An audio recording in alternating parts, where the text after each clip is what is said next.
Good morning, students.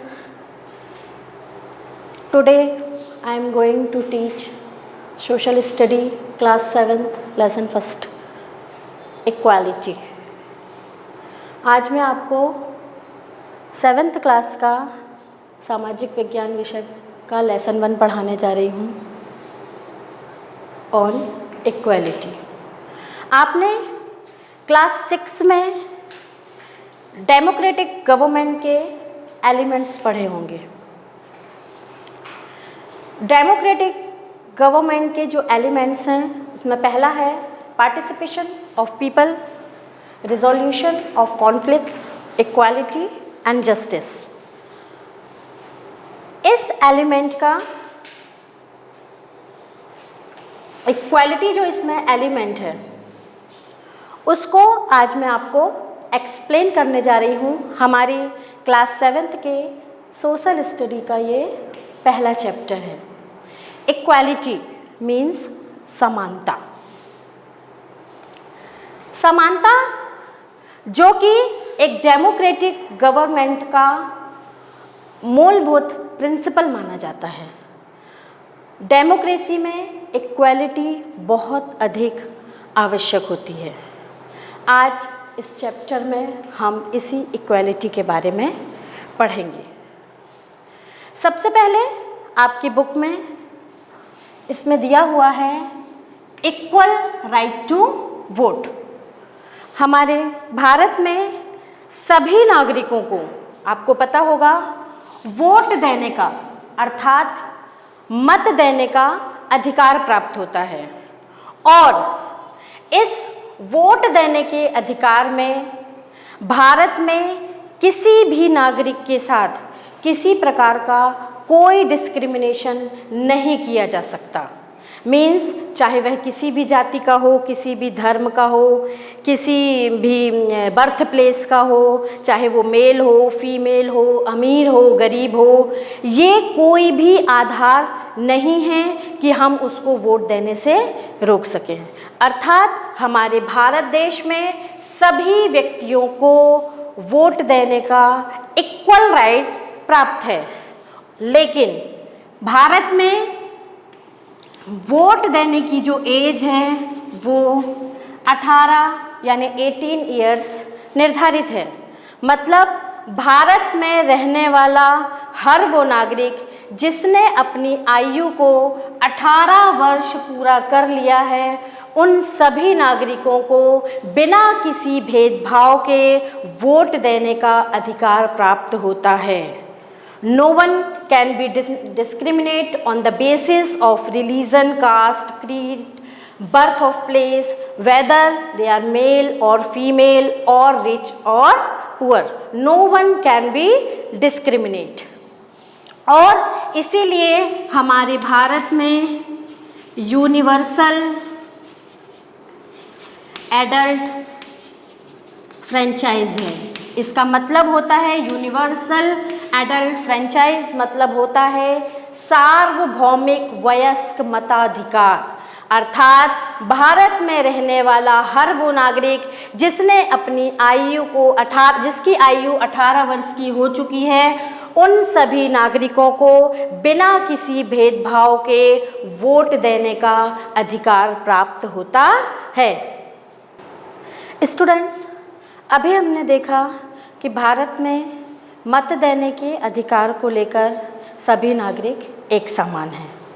Universal adult franchise means सार्वभौमिक वयस्क मताधिकार के द्वारा सभी नागरिकों को मत देने का समान अधिकार प्राप्त है।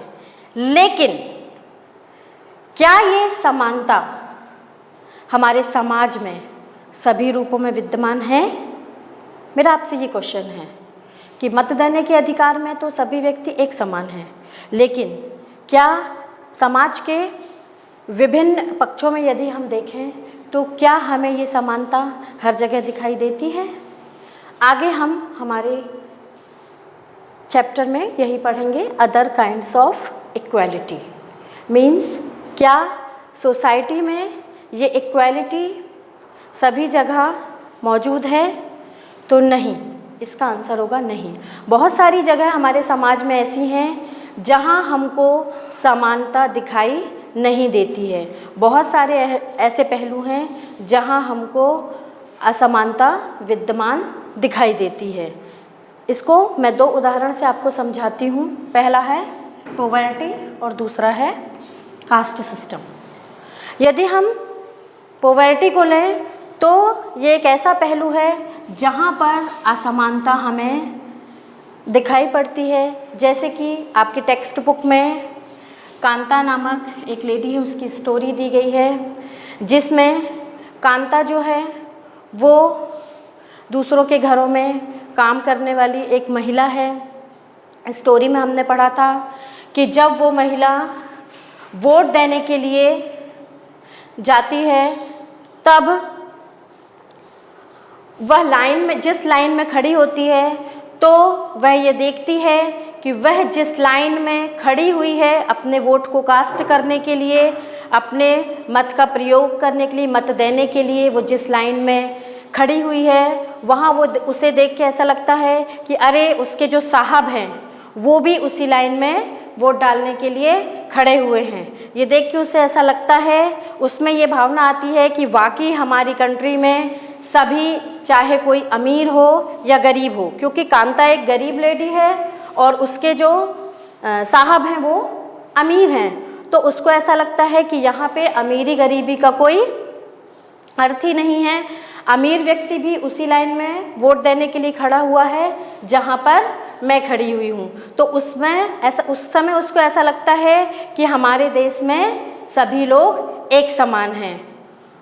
लेकिन वहीं जब वह वोट डालकर आ जाती है, शाम को घर आती है और देखती है कि उसकी बच्ची की तबीयत खराब है और उस बच्ची को लेकर वो हॉस्पिटल जाती है, तब वहाँ वह ये देखती है कि वहाँ पर जो हॉस्पिटल में लाइन लगी हुई है वो केवल गरीब व्यक्तियों की लाइन लगी हुई है और जो पैसे वाले धनी व्यक्ति हैं वो डायरेक्ट डॉक्टर से अपॉइंटमेंट करके अच्छे अस्पताल में अपने बच्चों को दिखा सकते हैं। वहीं उसको सारा कामकाज करने के बाद घंटों हॉस्पिटल की लाइन में खड़ा रहना पड़ता है।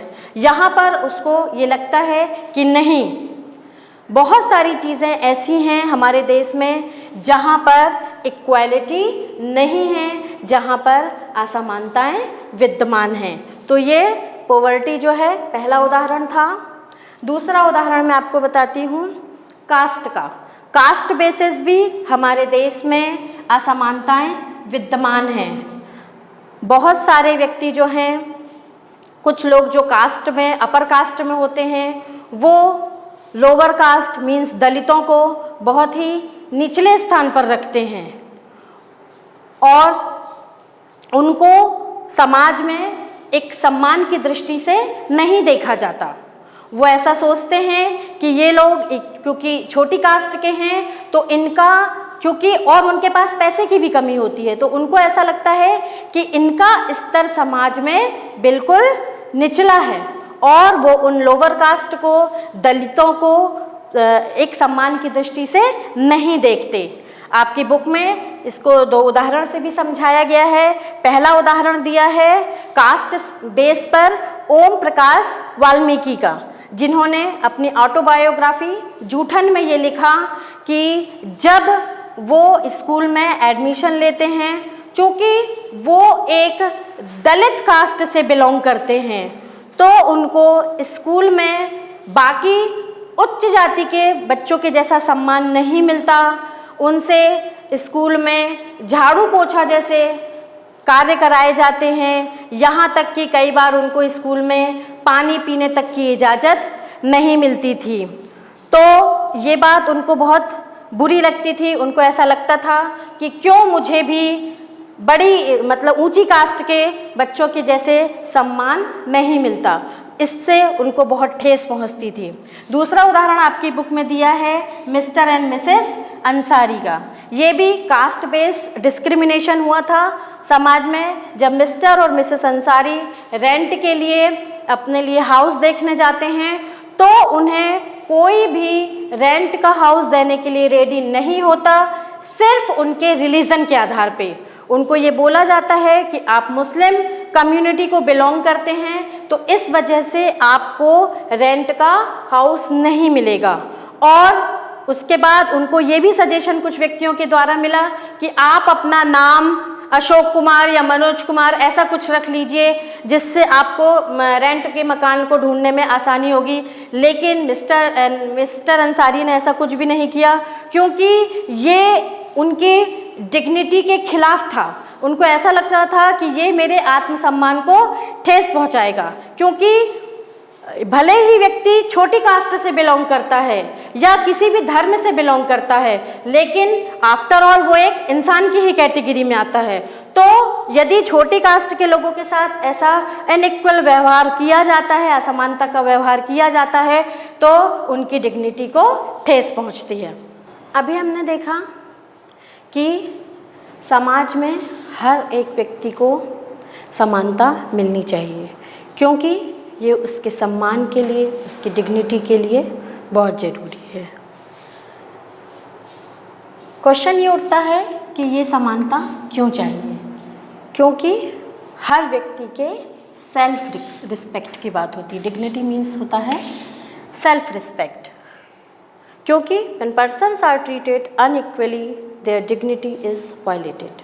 मीन्स जब व्यक्ति को अमीरी गरीबी के आधार पे या कास्ट रिलीजन के आधार पे, बर्थ प्लेस के आधार पे, यदि मेल फीमेल के आधार पे, यदि हम किसी प्रकार का कोई भी असमानता का व्यवहार करते हैं तो उसके आत्मसम्मान को ठेस पहुंचती है। इसलिए भारत एक डेमोक्रेटिक कंट्री है, तो भारत में भी इक्वालिटी को सबसे बड़ा दर्जा दिया गया है। ये कहा गया है, इसको कॉन्स्टिट्यूशन में भी स्थान मिला है कि भारत के सभी नागरिकों को समानता का अधिकार मिलना चाहिए। आप आगे 8th क्लास में जो हमारे फंडामेंटल राइट्स हैं, 6 जो हमको फंडामेंटल राइट्स मिले हैं, आप उसमें कहना चाहिए इक्वालिटी, राइट टू इक्वालिटी जो है उसको जब आप पढ़ेंगे तो ये चीज़ें आपको और भी क्लियर हो जाएंगी। तो हमारे भारत के कॉन्स्टिट्यूशन में, संविधान में भी इक्वालिटी को एक महत्वपूर्ण स्थान दिया गया है और इसके चलते ये कहा गया है कि भारत में रहने वाला हर एक नागरिक कानून के सामने एक बराबर है, चाहे वह अमीर हो, चाहे वह गरीब हो, लड़का हो, लड़की हो। यदि वो कोई अपराध करता है, यदि वो कोई गलत काम करता है या कोई क्राइम करता है, तो ऐसा नहीं है कि अमीर व्यक्ति के लिए अलग सज़ा का प्रावधान हो और गरीब व्यक्ति के लिए अलग सज़ा का प्रावधान हो। ऐसा कुछ भी नहीं है। हमारे कॉन्स्टिट्यूशन के अकॉर्डिंग जो लॉ बनाए गए हैं उसमें every person is equal in front of the law, मतलब हर एक व्यक्ति कानून की नज़र में बराबर है। अमीर व्यक्ति यदि कोई अपराध करता है और वही अपराध यदि गरीब व्यक्ति करता है तो दोनों के लिए एक समान सज़ा का प्रावधान दिया गया है। No one can be discriminated on the basis of caste, religion, race, place of birth, male female, rich और पुअर। मीन्स किसी भी व्यक्ति के साथ उसके धर्म के आधार पे, उसकी कास्ट के आधार पे, उसकी नस्ल के आधार पे, बर्थ प्लेस के आधार पे, लड़का लड़की होने के आधार पे, अमीरी और गरीबी के आधार पे उसके साथ किसी भी प्रकार का कोई असमानता का व्यवहार या फिर भेदभाव का व्यवहार नहीं किया जाएगा। और यदि कोई ऐसा करता है तो हमारे कॉन्स्टिट्यूशन के अकॉर्डिंग इसमें कानून बनाए गए हैं और इसके लिए सज़ा वगैरह का भी प्रावधान है। इसके बाद every person has access to all public places like playground, hotel, market, etc. Means जितने भी पब्लिक प्लेसेस हैं वहाँ पर भी भारत में रहने वाले हर एक नागरिक को जाने की पूरी तरह छूट है।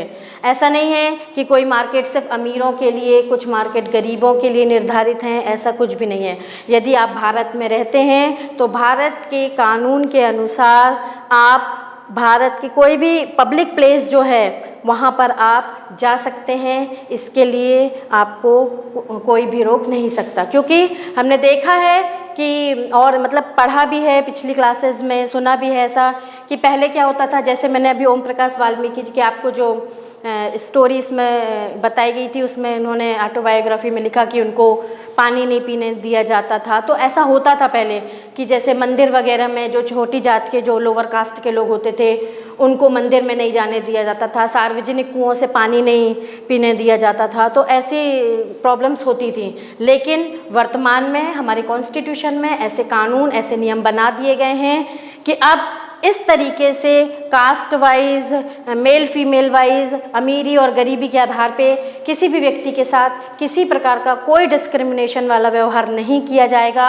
हमारे भारत में सभी लोग इक्वल हैं, एक बराबर हैं, सभी को समानता का अधिकार दिया गया है।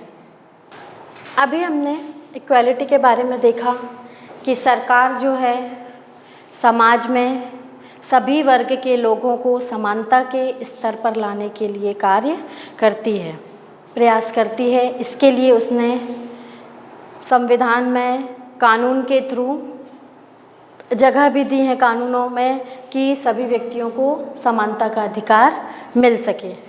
गवर्नमेंट जो है हमारी वो लगातार इक्वालिटी के लिए कार्यरत है और वो चाहती है कि भारत में सभी नागरिकों को समानता का अधिकार मिले। इसके लिए 2 वेज बताए गए हैं। पहला है थ्रू लॉ, मतलब कानून के द्वारा समानता लाई जा सकती है। अर्थात यदि समाज के किसी एक वर्ग के द्वारा दूसरे वर्ग को असमान समझा जाता है या निचले दर्जे का समझा जाता है, उसके साथ यदि डिस्क्रिमिनेशन का व्यवहार किया जाता है, तो ऐसी स्थिति में कानून का सहारा लेकर या कानून के थ्रू जो है सज़ा वगैरह का प्रावधान दिया गया है, जिसके कारण जो है लोग सभी वर्गों को समान समझते हैं और किसी के साथ असमानता का व्यवहार नहीं करते। दूसरा, जो निचले वर्ग के लोग हैं समाज में, जिनकी स्थिति बहुत निचली है, उनको ऊपर लाने के लिए भी सरकार जैसे रिजर्वेशन के थ्रू, आरक्षण के थ्रू बहुत सारे ऐसी स्कीम चलाती है, ऐसे प्रोग्राम्स चलाती है, जिससे समाज में जो लोग कहना चाहिए यदि मान लो इकोनॉमिक स्तर पे यदि बहुत नीचे चले गए हैं, तो उनको ऊपर उठाने के लिए सरकार हमेशा प्रयत्नशील रही है। इसके लिए वो बहुत सारे प्रोग्राम्स और स्कीम चलाती है। जैसे आप लोगों ने सुना होगा मिड डे मील योजना जो है, सरकार ने स्कूलों में ये योजना चलाई, जो भारत में सबसे पहले इसको शुरू करने वाला राज्य तमिलनाडु था। तो मिड डे मील में क्या होता था कि स्कूल में जब बच्चे आते हैं, तो गरीब बच्चे जब आते हैं तो उनको भोजन वगैरह मुहैया कराया जाता है, दोपहर का उनको भोजन कराया जाता है।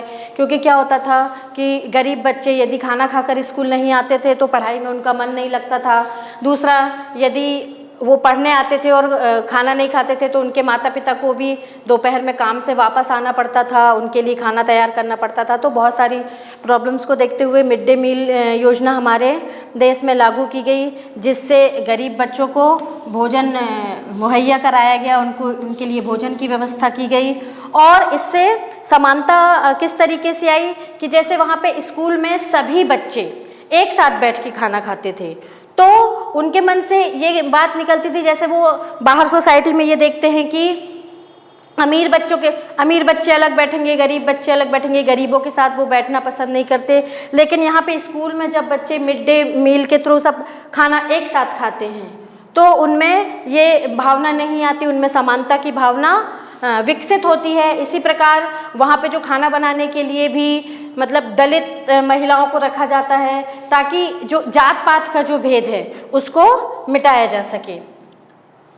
इस तरीके से भारत में मतलब बहुत सारे ऐसे प्रोग्राम्स लॉन्च किए गए हैं, जिसके थ्रू असमानता या जो पैसे की जो आय का जो अंतर है उसकी खाई को कम करने के प्रयास किए जाते हैं। हमारी जो गवर्नमेंट है उसके लिए अभी आप देखेंगे कि लॉकडाउन में हमने देखा कि कितने सारे लोग बेरोजगार हो गए, कितने मजदूर जो हैं एक राज्य से दूसरे राज्य में आए जिनके पास रोजगार नहीं है।